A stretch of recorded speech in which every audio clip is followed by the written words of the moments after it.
हम देख रहे हैं बीएससी सेमेस्टर 1 मेजर माइनर की थ्योरी जनरल केमिस्ट्री जिसका नाम है, उसमें से हमने 3rd चैप्टर चालू किया है। आज की इस वीडियो में हम देखेंगे classification of organic compound on the basis of functional group. ठीक है, फंक्शनल ग्रुप के बेसिस पे हम ऑर्गेनिक केमिस्ट्री या फिर ऑर्गेनिक कंपाउंड को कैसे क्लासीफाई किया हुआ है वो देखेंगे।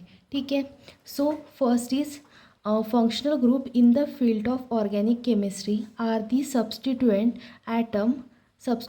atom or group of atom that are attached to specific molecule। देखो आपके फंक्शनल ग्रुप क्या है, ऑर्गेनिक केमिस्ट्री की ऐसी फील्ड है जो क्या करते हैं, एक एटम होता है या फिर ग्रुप ऑफ एटम होता है जो किससे अटैच्ड होता है, एक स्पेसिफिक मॉलिक्यूल से अटैच होता है। ठीक है, ये है आपके फंक्शनल ग्रुप।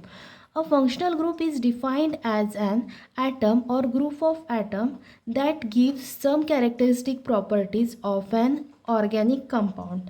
ठीक है, देखो ये फंक्शनल ग्रुप क्या करते हैं, प्रॉपर्टीज शोज करते हैं, मतलब अलग अलग टाइप की प्रॉपर्टीज शो करते हैं ऑर्गेनिक कंपाउंड में। ठीक है, a functional group is attached to the carbon chain through its free valencies or valencies।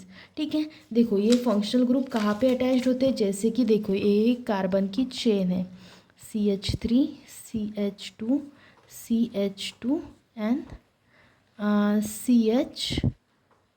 ठीक है, सपोज हमें पता है कार्बन की वैलेंसी कितनी होती है, 4 वैलेंसीज होती है। तो ये वाला कार्बन भी फुलफिल्ड है, ये वाला भी है, ये वाला भी है, लेकिन यहाँ पे देखो इसकी एक वैलेंसी फुलफिल्ड नहीं है। तो इस जगह जाकर ये फंक्शनल ग्रुप आपके अटैच्ड होते हैं। ठीक है, ऐसी जगह जाके अटैच्ड होते हैं वो जहाँ पे उसकी वैलेंसी फुलफिल्ड नहीं है। ठीक है, ऐसे कार्बन के चेन पे जाके आपके फंक्शनल ग्रुप अटैक करेंगे और उसके साथ क्या बनाएंगे, बॉन्ड बनाएंगे। ठीक है, it acts as the reactive side of the molecule. ये जो साइड है आपकी जहाँ पे मतलब वैलेंसी उसकी कंप्लीट नहीं है, वो आपकी रिएक्टिव साइड होगी मॉलिक्यूल की। ठीक है, मॉलिक्यूल की क्या होंगी, वो रिएक्टिव साइड होंगी। ठीक है, जहाँ पे आपके फंक्शनल ग्रुप जाके अटैच्ड होंगे, कहाँ पे अटैच होंगे, जिस कार्बन की वैलेंसी फुलफिल्ड नहीं है उस जगह वो जाके अटैच्ड होंगे। ठीक है, the chemical properties of organic compound are determined by the functional group. देखो अब ये आपका एक ऑर्गेनिक कंपाउंड है, ऑर्गेनिक कंपाउंड। इस ऑर्गेनिक कंपाउंड में जिस उसकी जो केमिकल प्रॉपर्टीज़, हमें पता है केमिकल प्रॉपर्टीज़ होती है और दूसरी होती है फिजिकल प्रॉपर्टी। तो आपका जो फंक्शनल ग्रुप जहाँ पे अटैच है वो साइड क्या हो जाएंगी आपकी, वो साइड क्या शो करेगी, उस कंपाउंड की, उस ऑर्गेनिक कंपाउंड की केमिकल प्रॉपर्टीज शो करेंगी। ठीक है, और बाकी जो रिमेनिंग साइड है वो क्या शो करेगी, उसकी फिजिकल प्रॉपर्टीज़। ठीक है, एक ऑर्गेनिक कंपाउंड में जहाँ पे फंक्शनल ग्रुप अटैच्ड होता है वो वाली साइड उसकी केमिकल प्रॉपर्टीज़ मतलब शो करती है, केमिकल प्रॉपर्टीज़ बताती है उसकी, और बाकी बची हुई साइड उसकी फिजिकल प्रॉपर्टीज़ बताती है।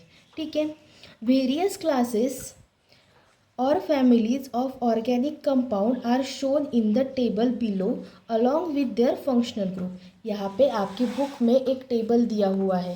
ठीक है, जहाँ पे अलग अलग फंक्शनल ग्रुप आपको बताए हुए हैं। जैसे फर्स्ट कंपाउंड है, यहाँ पे बोला है फर्स्ट कॉलम में है class of the compound, functional group, common formula and example दिया हुआ है। तो सबसे पहला फंक्शनल ग्रुप है आपका अल्कोहल, उसका कॉमन फार्मूला बोल सकते हैं या फिर फंक्शनल ग्रुप बोल सकते हैं, वो है OH। ठीक है, उसके बाद अल्डेहाइड है, कीटोन है, कार्बोक्सिलिक एसिड है, ईस्टर है, ईथर है। ठीक है, अल्कोहल में जैसे यहाँ पे OH दिया हुआ है, R is the alkane group या फिर अल्कील ग्रुप, कोई सा भी ग्रुप। ठीक है, R is the alkyl group और अल्केन ग्रुप। ठीक है, और OH आपका हो जाएगा फंक्शनल ग्रुप। इस टाइप से जैसे इसका एग्जाम्पल भी यहाँ पे दिया हुआ है, इथेनॉल C2H5OH। ठीक है, OH हो जाएगा उसका functional group and remaining will be the other मतलब रिमेनिंग ग्रुप। ठीक है, जैसे हम अल्केन बोल सकते हैं, ये अल्केन है ना आपका। ठीक है, तो इस टाइप से है अल्कोहल। उसके बाद है अल्डेहाइड, अल्डेहाइड में आ जाएगा CHO, दैट इज़ उसका कॉमन फार्मूला हो जाएगा RCHO। ठीक है, और उसका एग्जाम्पल आ जाएगा यहाँ पे। उसके बाद है कीटोन, उसका फॉर्मूला है यहाँ पे C डबल बॉन्ड O।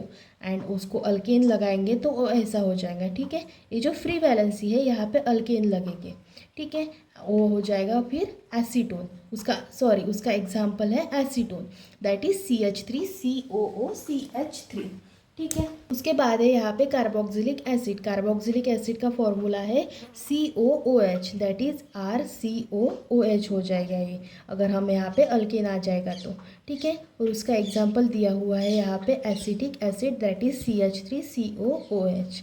उसके बाद है आपका फंक्शनल ग्रुप ईस्टर। ईस्टर का केमिकल फॉर्मूला होता है COOR, दैट इज, अगर आपको यहाँ पे अल्केन ग्रुप अटैच करके यहाँ पे दिया हुआ है क्या होता है तो, ठीक है। और उसका एग्जाम्पल है Mithil acid, that is CH3COOCH3। उसके बाद है ईथर, उसका फंक्शनल ग्रुप है OR, और उसका कॉमन फॉर्मूला यहाँ पे हो जाएगा ROR, ठीक है। यहाँ पे ए भी अल्काइल ग्रुप है, जैसे यहाँ पे CH3 भी हो सकता है, C2H5 भी हो सकता है, या फिर प्रोपेन हो सकता है, CH3CH2CH3 भी हो सकता है, ठीक है। और उसका एग्जाम्पल यहाँ पे दिया हुआ है डाई मिथिल ईथर, ठीक है। ये दो हो जाएंगे मिथिल ग्रुप और बीच में ऑक्सीजन आपका, ये है आपका डाईमिथिल ईथर। फिर यहाँ पे देखो ये फंक्शनल ग्रुप कैसे अटैच्ड होंगे उसको दिया, मतलब उसको यहाँ पे समझाया गया है। फंक्शनल ग्रुप कैसे अटैच्ड होंगे वो यहाँ पे समझाया हुआ है। जैसे देखो अमाइड ग्रुप है, दैट इज़ NH, ठीक है। उसके बाद नाइट्रो ग्रुप NO2। उसके बाद है आपकी कीटोनिक ग्रुप है, double bond O, C double bond O। Ether है, ऑक्सीजन आ गया है, देखो यहाँ पे ऐसे राउंड किया हुआ है इन्होंने, और आपको उसका फंक्शनल ग्रुप यहाँ पे दिखाया हुआ है, ठीक है। अमाइड ग्रुप है, कीटोनिक ग्रुप है, ईथर ग्रुप है, ठीक है, नाइट्रो ग्रुप है, अमाइड ग्रुप है। सो ये सारे हैं आपके फंक्शनल ग्रुप। इतने ही नहीं है, इससे ज़्यादा है, साइनाइड है, मतलब बहुत सारे फंक्शनल ग्रुप है आपके बुक में, इतने दिए हुए हैं, जैसे alcohol, aldehyde, ketone, carboxylic acid, Easter, ether. तो आपको इसका केमिकल फॉर्मूला ये याद रखना होगा, मतलब वो रिमेंबर करना होगा आपको।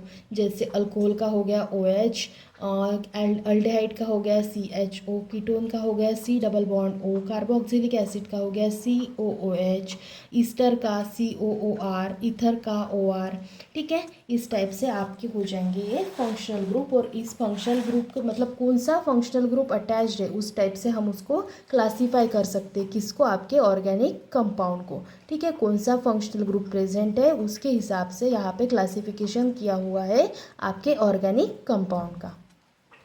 So this is the functional group.